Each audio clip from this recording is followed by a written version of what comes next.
Hello and welcome back to Shakesyear. We are still working on King John. We have like 6 episodes left of King John before we get into King Lear, which will be fun in a really sad way, but because it's a deep play, but we'll get to that later. Today we get to hear from Louis the Dauphin in Act 5, Scene 2. So what has been going on? King John made up with the church so they don't have to go to war with the French, and he sent Cardinal Pandulph to the French side to say we don't have to go to war anymore, to try to get the French to back down. So here we are in Act 5, Scene 2. Oh, but then Philip the Bastard convinced King John that he really does need to go to war because nobody's going to believe in a king who solves things with words instead of with swords and ammunition and cannons and killing lots of people. So King John was like, all right, Philip, lead the charge and we can go to war. So in Act 5, Scene 2, we're over on the French side of things where we have Louis the Dauphin and Salisbury and Pembroke and Bigot and these English guys who decided they're going to fight on the French side because they think that King John had Arthur killed. And they were exchanging loyalties, and Salisbury got all sad that he's going to be like destroying his own country and his homeland and all that sort of thing. And Louis the Dauphin yesterday was like, no, but really it's for the best, and this is great, and we're fierce warriors, and this is a good thing that we're doing. And then Cardinal Pandulph comes in and he's like, whoa, whoa, whoa, hold up. King John has made up with the church, so nobody needs to go to war anymore. It's done. Everybody can put your swords and everything down. And Louis the Dauphin says, Your Grace shall pardon me. I will not back.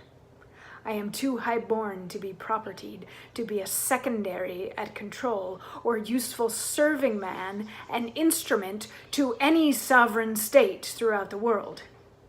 Your breath first kindled the dead coal of wars between the chastised kingdom and myself, and brought in matter that should feed this fire. And now 'tis far too huge to be blown out with that same weak wind which enkindled it. You taught me how to know the face of right, acquainted me with interest to this land, yea, thrust this enterprise into my heart. And come ye now to tell me John hath made his peace with Rome? What is that peace to me? I, by the honor of my marriage bed, after young Arthur, claim this land for mine. And now it is half conquered. Must I back? Because that John hath made his peace with Rome?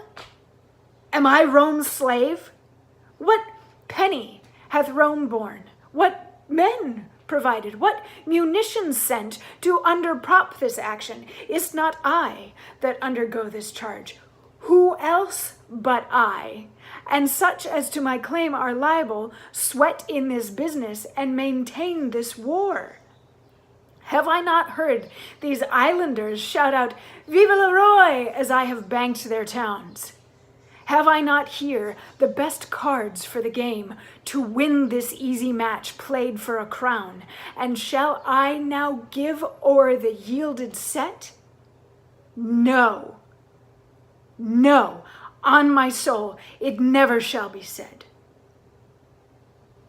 Yeah. So Louis the Dauphin and Philip the Bastard both still really want to have a war. What Louis is saying here is like, you, Cardinal, are the one that put me in this position because you made me the enforcer of King John's excommunication.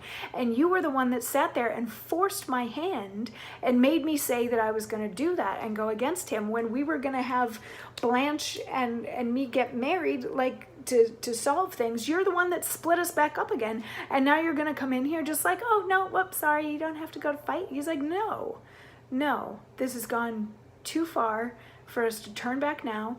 Rome has not done anything to help. I've beaten half of England anyway at this point, and they like me better than they like King John, so I'm going to keep fighting my war. And and Cardinal Pandulph is like, well, you're just looking at things from one direction. And Louis is like, whatever direction you look at this from, I'm in the right. I'm going to keep fighting my war. Never mind to you. And then Philip the Bastard enters, and things are going to get crazy tomorrow. But we'll find out what he says when you tune in tomorrow for more Shakesyear. And by the way, if you've subscribed and like pushed the little bell button that's just like right down there, then you'll be notified when the next episode goes up, and then you will be sure to not miss anything. Anyway, I'll see you tomorrow for more Shakesyear. Mwah.